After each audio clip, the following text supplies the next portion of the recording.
Ya, gue baru selesai nonton dan ketawa ngakak ya sama film Korea Selatan terbaru. Judulnya Amazon Bullseye ya. Ini mah gila sih. Buat yang belum tahu, gue kasih sedikit konteks aja. Film ini ditulis oleh penulis film Korea Selatan Extreme Job. Jadi buat kalian yang udah pernah nonton Extreme Job, kalian bisa atur ekspektasi kalian cukup tinggi. Film ini tuh bener-bener ketawa ngakak juga seperti Extreme Job dan gue suka banget gitu. Ya pengen gue bahas lah ya di video kali ini. Tapi sebelum kesana gue pengen share dulu sinopsisnya. Jadi ceritanya ada seorang mantan atlet panahan asal Korea Selatan bernama Cho Jin-bong ya, atau gue nanti sebutnya si Jin-bong lah gitu. Nah, si Jin-bong ini sebagai mantan atlet panahan Korea Selatan sekarang kerjanya jadi budak korporat.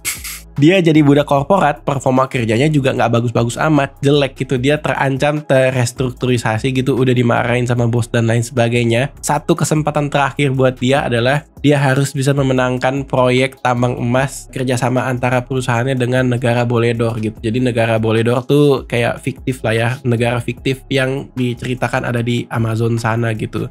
Dia diminta untuk ke sana ngelobi pemerintahannya jadi pelatih atau coach ya tim panahan Boledor, supaya nanti si atlet-atlet Boledor ini bisa didatangin ke Korea Selatan untuk bertanding, dan ya negara Boledor tuh dapat rekognisi lebih banyak lah di mata internasional gitu. Ya, tujuan utamanya tuh seperti itu gitu, supaya kalau udah dapat rekognisi ya deal-dealan soal tambang emasnya bisa lebih lancar gitu. Sialnya pada saat dia dikirim dan terbang ke Amazon, dia mengalami kecelakaan, dia jatuh ke sebuah tempat terpencil gitu, dan dia bertemu dengan 3 orang ya, atau suku daerah pedalaman di dekat Boledor gitu. Nah, disitulah petualangan hidup dia tuh semakin lama semakin absurd ke belakang film gitu. Ajit itu bener-bener tolol banget sumpah.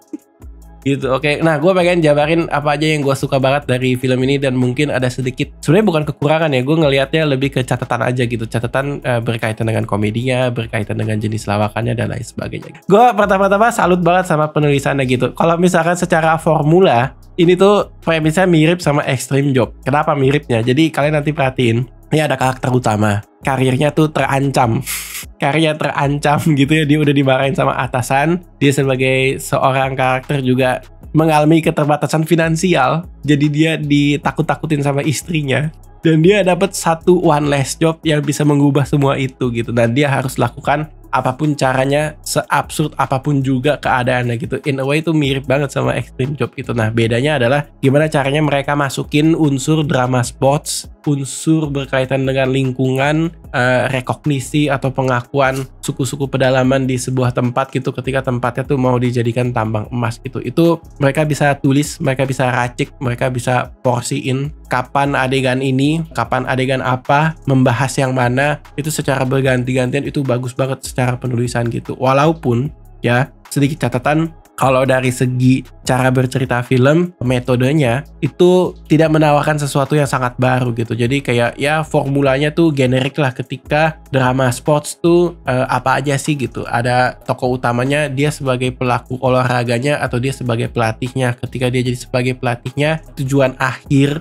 yang dilatih nih harus menang seperti apa, tantangannya kayak gimana, twist and turn-nya seperti apa. Itu secara formula tuh ya mirip lah. Tapi gimana caranya mereka menciptakan adegan-adegan dramanya, pemilihan dialognya, penulisannya, kapan dieksekusi, itu berhasil kena ke hati sih gitu. Itu gue suka dan salut banget gitu. Nah, yang kedua gue suka datang dari aktornya ya.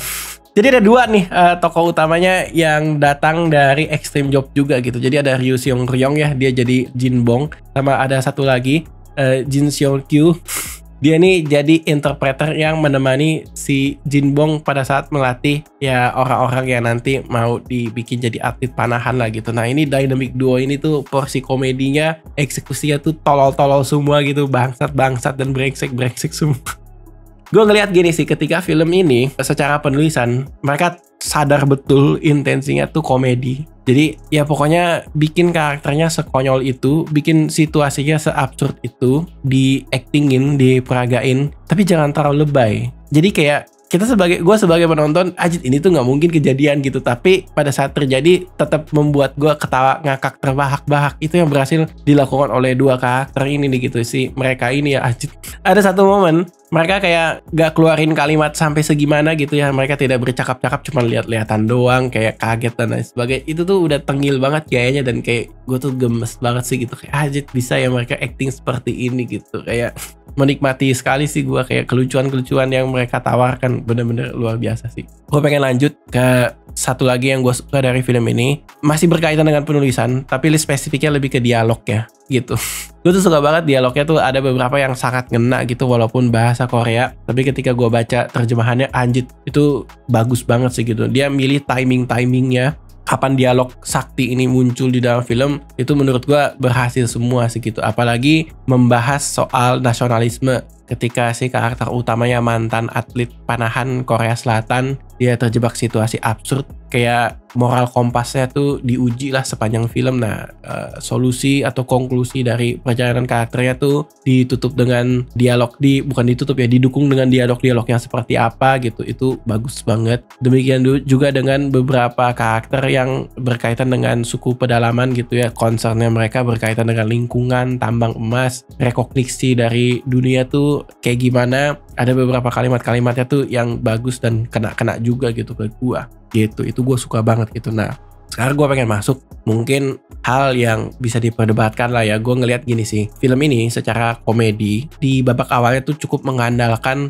kayak ini karakter utamanya kan asal Korea Selatan, terus ada karakter utama lain asalnya ya suku pedalaman lah gitu. Jadi ada perbedaan bahasa, ada perbedaan budaya, ada perbedaan gelagat dan lain sebagainya gitu. Nah, ini nih dibenturin nih gitu, dimanfaatkan lah perbedaan-perbedaan ini sebagai titik komedinya. Di satu sisi gue ngelihat kayak yang lucu ya berhasil lucu, tapi di sisi lain menjelang ke pertengahan film tuh udah agak sedikit repetitif gitu, dan fungsi adegannya tuh cuma mendatangkan tawa tanpa kasih sebuah progres yang barangkali gue bilangnya signifikan gitu ya. Jadi kayak ya kalau misalkan ketawa ngakak berhasil, gue centang checklist gitu, oke bagus kok gitu. Tapi kayak tadi fungsinya ya buat ketawa doang sih gitu. Gue ngelihat satu hal lagi dari film ini gitu ya, mungkin sedikit catatan aja sih, bukan kekurangan atau bukan sesuatu yang gue kurang suka ya. Gue ngelihat gini, dan gue setuju ya sama Kak Upi.